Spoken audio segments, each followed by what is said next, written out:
It is night. I am sound asleep until Samuel lifts me up from bed. I am small, only 3.5 years old. My feet dangle to his knees as he carries me out into the night. "Where are we going?" I ask sleepily. "Shh," he whispers, and swings his long strides through the sleeping fort. I trust him. He has always been like a brother to me, a part of our family, as he has no other family. I know that he saved my life and my mother's life when I was a tiny baby. "I need you to use your knowing," he says to me. I rest my head against his shoulder and nod. I will do as he asks. I will use the knowing for him and never tell another living soul about it, as Samuel has warned me not to. A cat scurries out of our way. An owl calls out her eerie hoo, hoo, hoo. "They have kidnapped Matoka," he says. "They took her away from her family and hid her here. I want you to tell me where she is." He has stopped walking now. We are at the center of the fort, near the huge cookpot. I straighten up to look into his eyes. "Why?" I ask. "Why did they take her away?" It feels like a very bad thing has happened.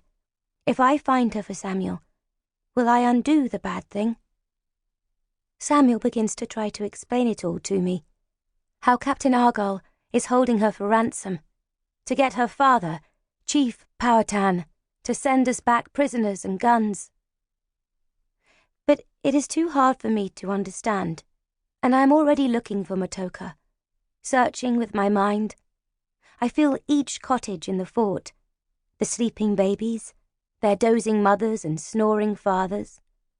I close my eyes, the knowing works better that way, and breathe in. I smell urine from full chamber pots, potatoes rotting in storage, lard from the soap-making kettle. I try to remember Matoka. Samuel took me to meet her only once, in the Patawomac village. I played with her little baby boy, and she gave me a string of white shells to wear as a necklace. I try to remember the feel of her straight, proud back, her sparkling dark eyes and long black hair, her laughter as she and Samuel shared stories about when they were children, told half in English and half in Algonquin. Her husband Kokum, a strong young man with gentle hands, patted me on the head and said, "Netapu." Samuel said it meant friend. I take the feeling of her and send my thoughts out to search. "Matoka, where are you?" A breeze lifts the dust and makes me cough, and it comes to me like the ping when the blacksmith hits the anvil just right, or one loud clear note played on a flute. I know where she is. I wriggle down from Samuel's arms and pull him past the cookpot, between the chicken coop and the barn, past the church to the Reverend's cottage. "Here." I lay my hands against the wattle and daub of the cottage. "She is here." Samuel scowls and grumbles something about them hiding their treachery behind piety, words I won't understand until I am older.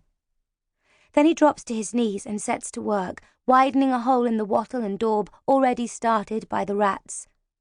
He pulls off chunks until the opening is as big as his fist. Then he leans in and whispers loudly, "Matoka," he says, using the name only her family and close friends use. "It's us, Samuel and Ginny. We've come to get you free."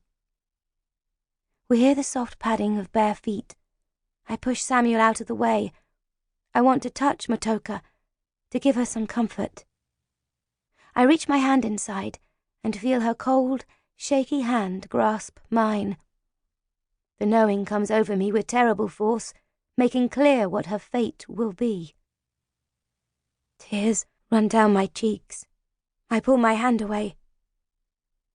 Samuel puts his mouth to the opening. he whispers, telling her how what they've done is wrong, how we're going to get her out of here. But I know he is powerless. And I know the Matoka, or Pocahontas as most people call her, will never see her husband and small son again. She will remain a kidnapped prisoner for a very long time.